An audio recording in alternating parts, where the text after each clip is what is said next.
the climate is in crisis.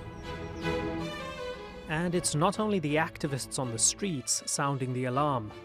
There is now no pathway to avoid the world's destabilizing planetary systems without the green transformation of developing countries. He may seem an unusual fit in his suit and tie and with his investment banking background, but Avinash Persaud is waging war on climate change and those who continue to maintain a world system that exacerbates it. Economist Avinash Persaud talks to the InnerView about his plans to protect the Earth and find ways to fund a greener, cleaner future.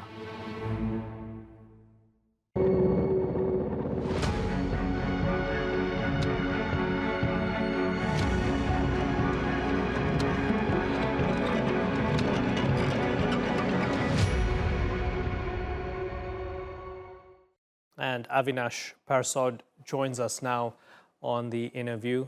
Thank you very much for joining us on the program. Sir, I think it takes a lot for an investment banker to say, be right back, I'm going to leave this and solve climate change and fix the whole global economy while I'm at it.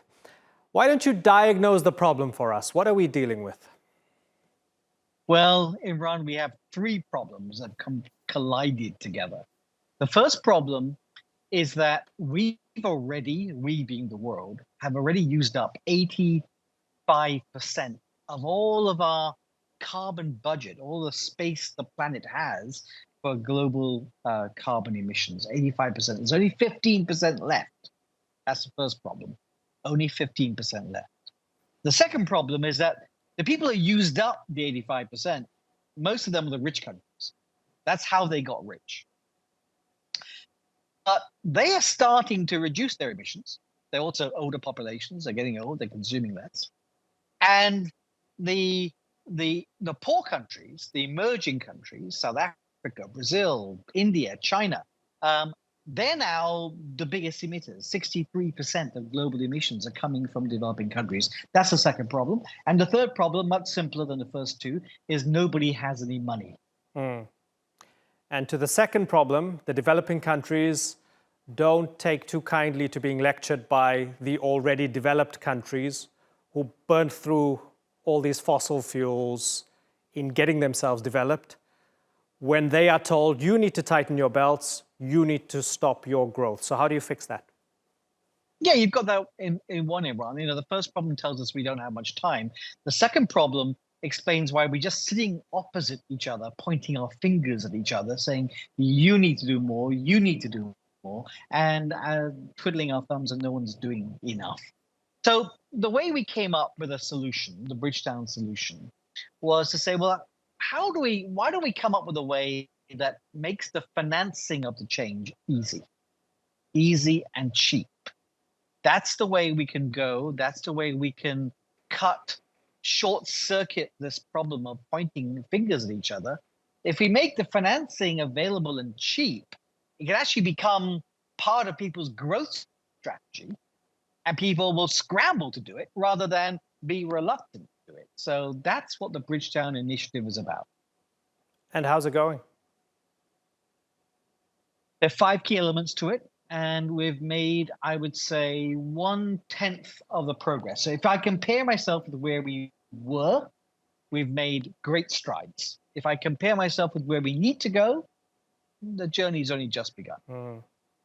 When you were at JP Morgan, you helped develop the algorithm which predicted currency crashes. So you know a thing or two about people's attitudes and confidence in something, which way something is going.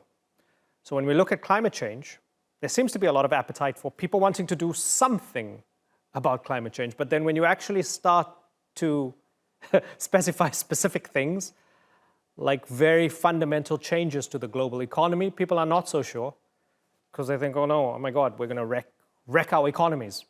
We're going to impoverish ourselves. So how do you instill that confidence in people to get on board?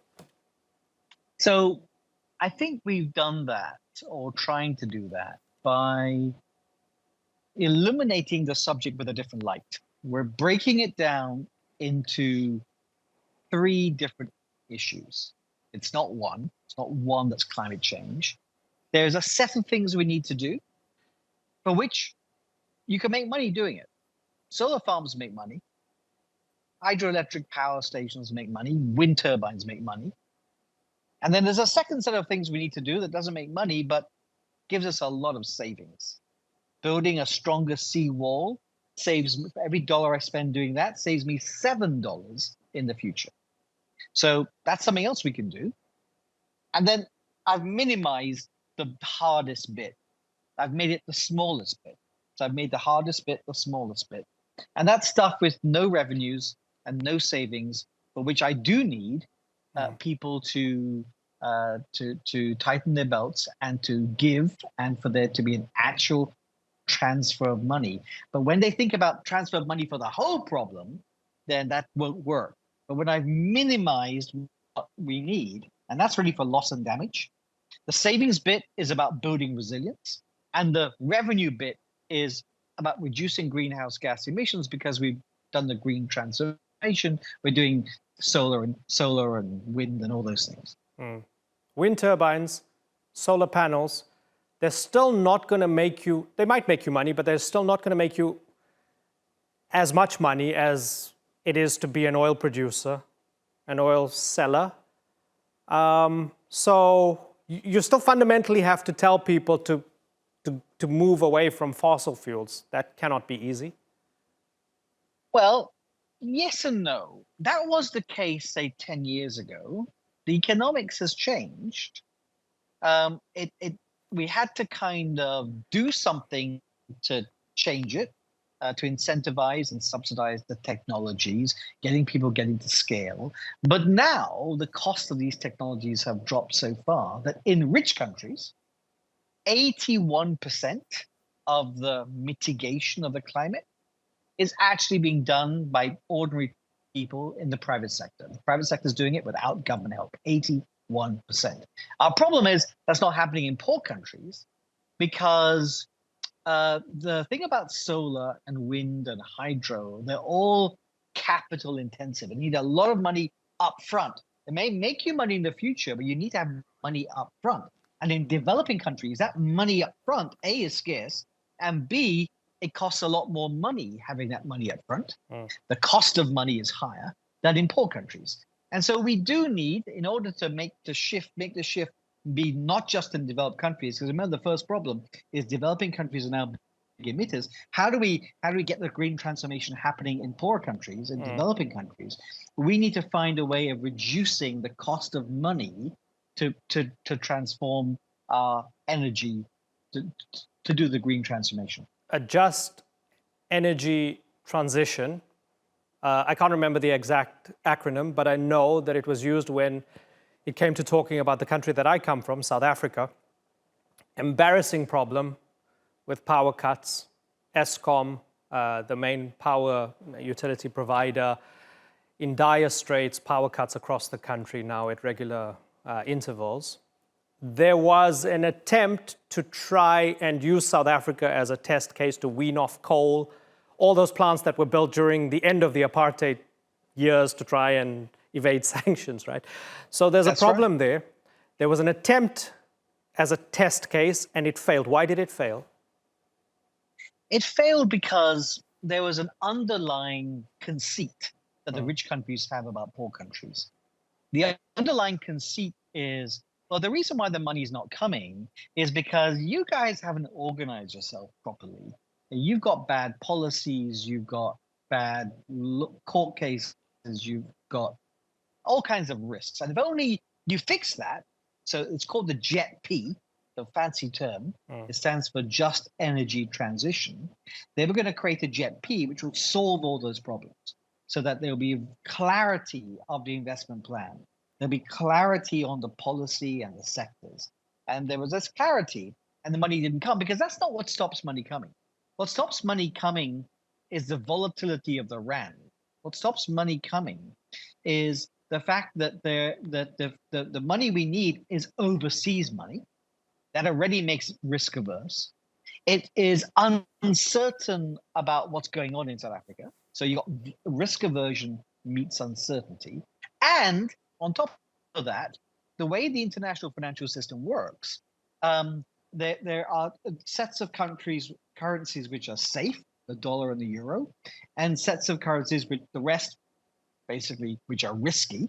That's like the South African rand, the Indian rupee, the Brazilian real, and the global system is this system which is very binary. Either investors want safety or they want risk, safety or risk, and so we're on the outer edges. We in developing countries are on the outer edges of the system, and so we have a lot of volatility. So we've got risk aversion meets uncertainty meets volatility, and so they don't come. And so what we're proposing is to reduce that uncertainty, reduce that volatility, and create a guarantee around what rand exchange rate you'll get over the next 20 years. And by guaranteeing what rand exchange rate you'll get over the next 20 years, and we're not saying the rand will go up, it can stay the same, it's just not going to have the same volatility. There'll be a guarantee. We believe we will be able to bring international investors into those projects. And the rich countries didn't do that with their conceit that all they needed to do was solve the policy. They didn't want to realize that the problem was the international financial system that they run is actually structurally biased against developing countries. There is structural bias, and there is conceit, no doubt, but they're also not wrong when they have doubts about politicians who will be managing these funds stealing the money, right? Yes, but Imran, and look, we can always, all of us could be better at that. But last week in the House of Parliament, based on one by-election victory, lucky escape for the governing Conservative Party, they decided to completely change their renewable energy targets. So my point is that policy uncertainty exists in many countries. And the amount of policy uncertainty we have is high. We should get it down, but it's not the biggest difference. Let me throw out some numbers, and I know people hate numbers, but the cost, if you do a solar farm in Germany, the amount that you have to give investors for them to come and do it is about 4 percentage points, 4%. Not a lot of money, because they believe there's lots of certainty out there. If you give to get them to come to South Africa, you have to give them 14%. 4% in Germany, 14% in South Africa. And that's why they don't come. That's why it's hard to get them, because you can't make the projects work at paying the people with the money 14%. But the South African government borrows at 12%. The large amount of that 14% is to do with the rand risk, the default risk, the credit risk. It's not to do with the project. The project has risk in itself, but the big thing is the volatility of exchange rates and currencies. And that's something that no investor feels they can control. And so they don't want to have that risk and that volatility, and they stay away. So we need to, if we can lower that, money will come, and the discerning power of that money, so hopefully it will only go to projects they feel are less corrupt and all those things. Yeah. That will also be a force for better governance of our projects. Okay, and those are interesting figures, and I think a lot of people underestimate just how much all of this is pegged to, I don't know what you would call it, currency manipulation or dollar hegemony, if you like, right? I wonder, as we go to the roots of what brought you into this field and gives you your passion, do you have to come from a small island country to truly get the scale of the problem? I think it helped. I think the small island countries are burning up and drowning, and so they're the canaries in the mine. But they know there is no question that they can't solve the problem themselves. And so they need the world to change. And so the fact that a global plan came from small countries, probably logical. The big countries think they can solve the problem themselves, and they don't care about creating a global plan. And when we look at your inspiration for getting involved, was it all about your friendship with Mia Mottley? Well, she got me to go to Dominica, which is an island that had got devastated by a hurricane, a Category 5 hurricane. I know you don't have those in South Africa, but it wiped out 220% of their national income. Twice of their annual income was wiped out in 4 hours. And as I tried to help them rebuild, I began learning about these problems. And all of us don't want quick fixes. We want sustainable solutions. And that's how I got into it. I wasn't really into it before. But that's what drew me in. But you know what? What I observed in Dominica is that all of these problems, they're all windows on the same thing, which is inequality and poverty. The same people whose houses were washed away were the same people who suffered the most in the global financial crisis. They were the same people who suffered the most during COVID. And yet, I'm working with climate because that's something the rich countries seem to understand in a way that they didn't understand the iniquities of COVID and the iniquities of poverty. And so, that's the tip of the spear for us. That's the thing that's driving change. So let's work with that, because to get climate right, you've got to get development right. So the two things can't be separated. And to those who would say, but we've known that this problem is massive and that we've had, I don't know how many COPs, 27 COPs so far. We're coming up to our 28. Yeah, we're coming up to 28. We have the United Nations infrastructure.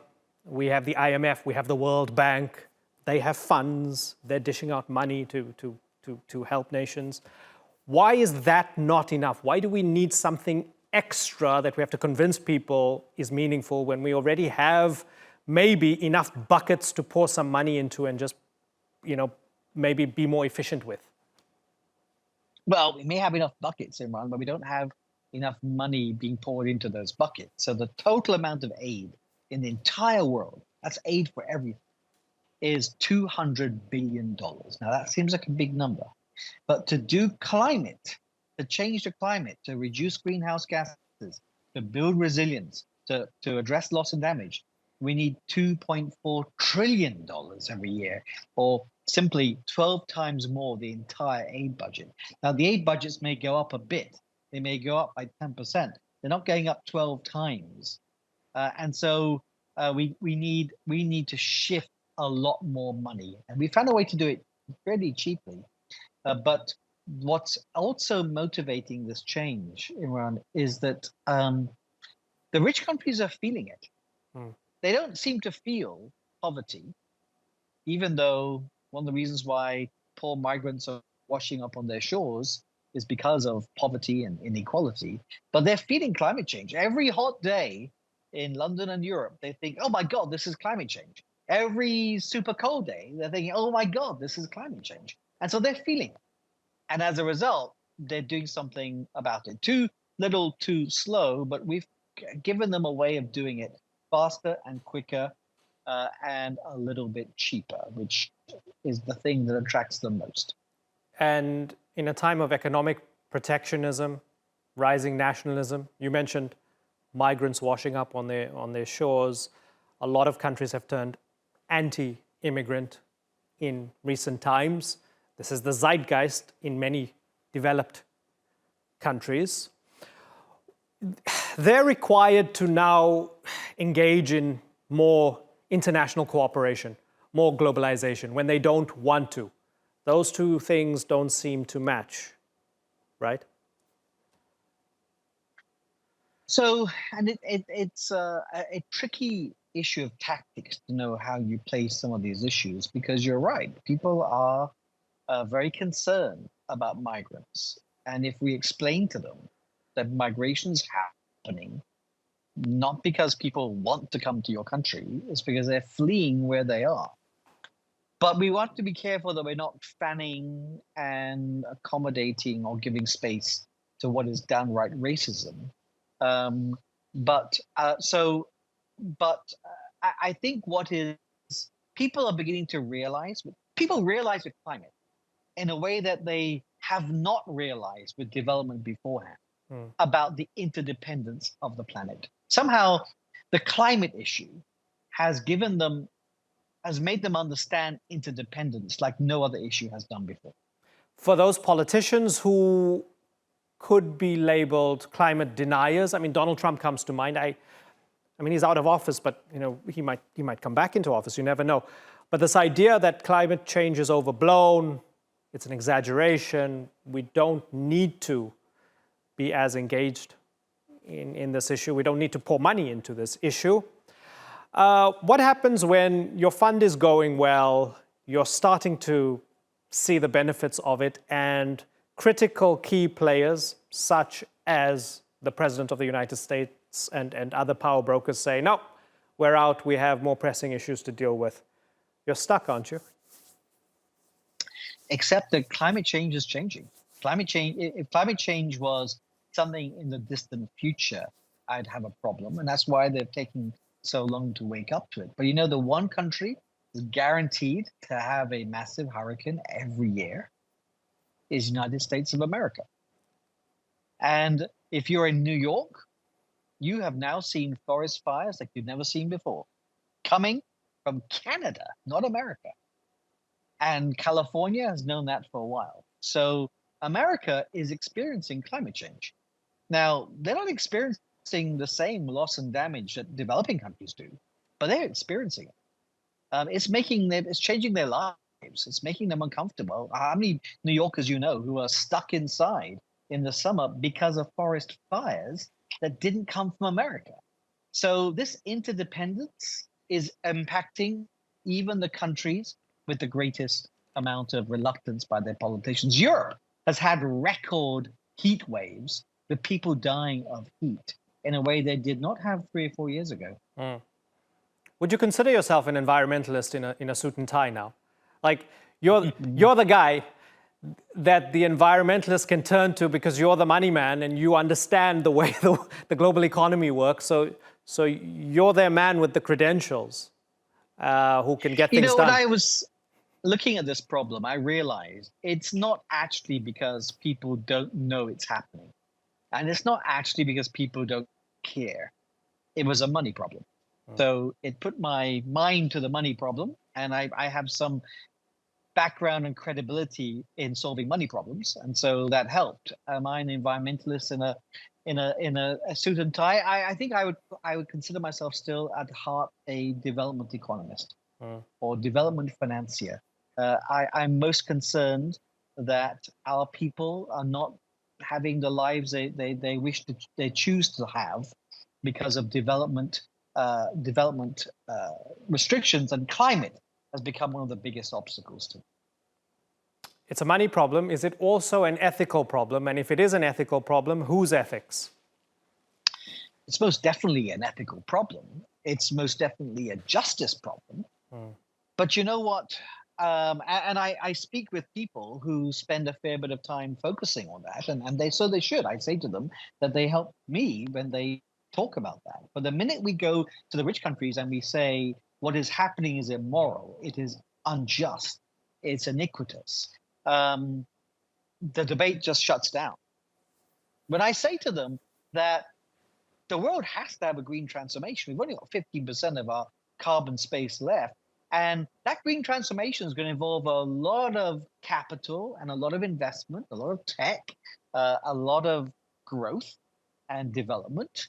And this is how we do it. That is somehow getting us to a change.